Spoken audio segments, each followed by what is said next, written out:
like a map with no ocean. Hello and welcome to Catia. Today we are making our actuator base for our airplane door.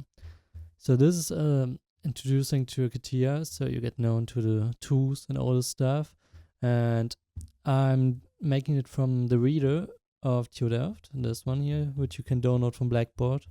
You have to go to Blackboard, student resources, then readers, and then you can download it from the LNR area. So we are starting with part design. This is the first step you have to do in your first session. So we go to our A11201 actuator base, the part file, and we are first opening Catia. If you have installed Catia, it looks like this. Actually, you don't know what all this is if it's your first time with Catia, but we are learning now how to use it. So it's pretty simple. First, we want to make a new file. Click on new and we type in part because we want to make a part. So make part and we name our file AE111201. Then make sure that you disable, enable hybrid design and check create geometrical set. This is very important. So if we click OK, there we can see we have a geometrical set, and here we have our planes. So on the left side, we have our tree. We are always working the tree, and on the right side, we have our tools, and in the low toolbar, we also have more tools. So how it works, we are making sketches, vector sketches, and then we are making them 3D. So we start on our XY plane. You select the XY plane from the left tree, and you click on sketch on the right side. So click on it, then it's changing to the sketch mode, and you have new tools on the right side. These tools are to make lines and forms, designs, and all this stuff to later make them 3D. So what we want to do is this part one of this. We want to make this now. This one is very easy. We start on the right side with this shaft. So let's go to our part again, and we are making an axis.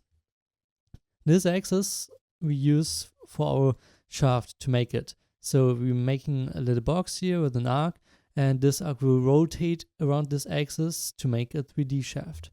So let's also make a square here. So you select first axis, make it on the middle line here, and then you select the square, the rectangle, and make a rectangle. Never mind how big it is or how it looks like, just make a rectangle. So now we want a small arc here. So we want to replace a straight line with an arc.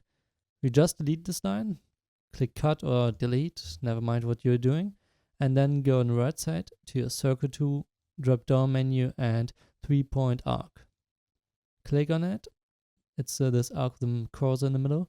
And now we select on our left point or right point of our rectangle where we deleted the line, and go over to the other side, click on it, and make an arc like this. Make sure it's not a circle so that it doesn't show you that's a blue circle or something. More like this. Simple arc. Great. That's all. Now we have to constrain it because we can't make an object if it's not constrained. To check if it's constrained or not, you click on sketch slowing status, and there we see it's under constraint. So we have no constraints at all. And another indication if it's constrained or not is if we still can move it like this, it's not constrained. So let's undo this and constrain it. So first I just constrain everything like making the lines, and then I put in the right numbers. So we need the first, not distance, but we have to make it symmetry. So this point and this point should be symmetry to the y-axis. Also these two lines should be symmetry to the y-axis. So we select right point of our axis, left point of our axis. There we see the distance between those. And right click, allow symmetry line. And click on our y-axis. There we can see it's symmetry. The same we are doing for our rectangle. So select the two lines, right click, allow symmetry line, y-axis. That's all. Now we have to make this point constant with the y-axis. It is now constant, but we still can move it left or right. That's not good.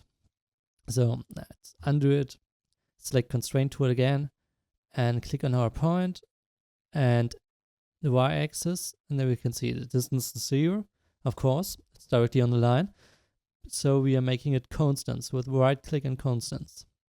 Now we just can move it up or down. Okay. If you want to save time, just double click your constraint tool. So every time when you do a constraint, it's selected again. So you don't always have to go right click on it and then make constraint and click on it again. So this saves a lot of time. Now we are making our values. So first select the arc. There we have 91 millimeters as the radius. Now we need a distance between those. Just drag it up, 90. It's nearly the perfect distance. Make a distance from this line to our axis, and also a distance from our arc to our axis. So now it is ISO constrained. It is all green and we can't move it anymore. We can also check if it's ISO constrained. It's still under constraint. What did I forget? So I still can move this line. So as you can see, if I click on it and it says under constraint, it's showing me what I have to constrain. So these 2 points are not constrained. Question is why? Well, I'm pretty sure I constrained them symmetry, but let's delete it and find our mistake. So now we just can move it left or right. I know what I've done wrong. So let's do it again. The symmetry line between y-axis. And I forgot to make a distance for this line. So like this. Now it should be ISO constrained. It is ISO constrained, beautiful. So now we can put in all right values. So our axis should be 100 millimeter, type in 100. It's always a millimeter, so you don't have to do this mm. This should be 40. This one, the distance between this line and the axis should be 10. And the distance between arc and axis should be 25. Our radians for our arc should be 100. And that's all. Now check again, it's ISO constraint, beautiful. So now we can click on leave sketch or exit to workbench. And now we see we have made this little rectangle with an arc. So now we want to make it 3D. So what are we doing? We are clicking on shaft. Just click OK, it's good. Click on it. So select our sketch 1, and first angle 360 degrees and second angle 0. So just make the default values and just click on OK. There we see we have made a little shaft. And that's all for this. So what are we doing now? Let's go. The reader is telling us we have to make on a ZX plane a circle with 25 millimeter diameter. So ZX plane it was. We click on ZX plane, click again on sketch, and now we are selecting from our 3-point arc what we have used in the previous sketch, the circle, and we are making some in the center. So on 0, 0, just click on it and then make a circle, and never mind how big it is, and we are constraining it again.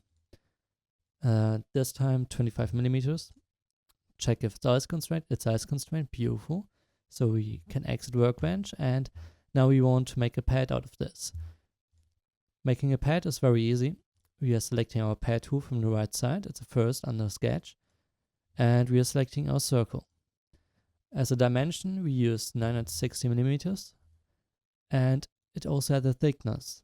The thickness is thickness 2 is 5 millimeters, and thickness 1 is 0 millimeters. I think I'm right. Let's check it again. Yes, I'm right. Here you can see they also made this window here, 0 millimeters and 5 millimeters. And you also can see the second limit should be up to next. Why up to next is a question. So as we can see here, let's click on preview. We see our pad is sticking out into it. It doesn't look good, and this is completely wrong. So as a second limit, we tell the program, stop this object when it hits this wall here. So up to next. Click again on preview. There we can see it's stopping here. Perfect. Then we can click on OK.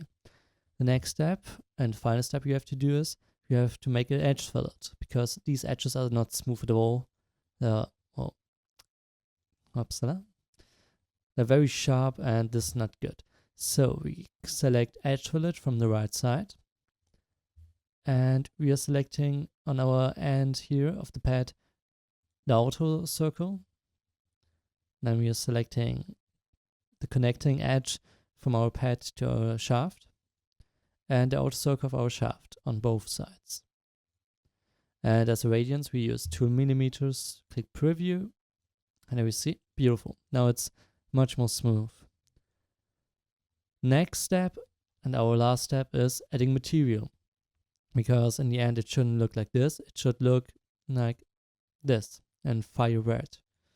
So I'm adding material through selecting from the low toolbar, apply material, and painting, and there we see fire red.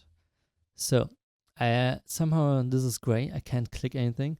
That's because I have to select my part AE111201, and then I can click apply material and OK. But somehow I still can't see it. That's the reason is because our shading is not activated. So we have now shading with edges. This one. Click here on the low toolbar where you see the small can, shading with the edges, and we need shading with material. Click on it, and there we can see our beautiful Actuator base. So this is all for this assignment, and we'll see us in the next assignment, part 2.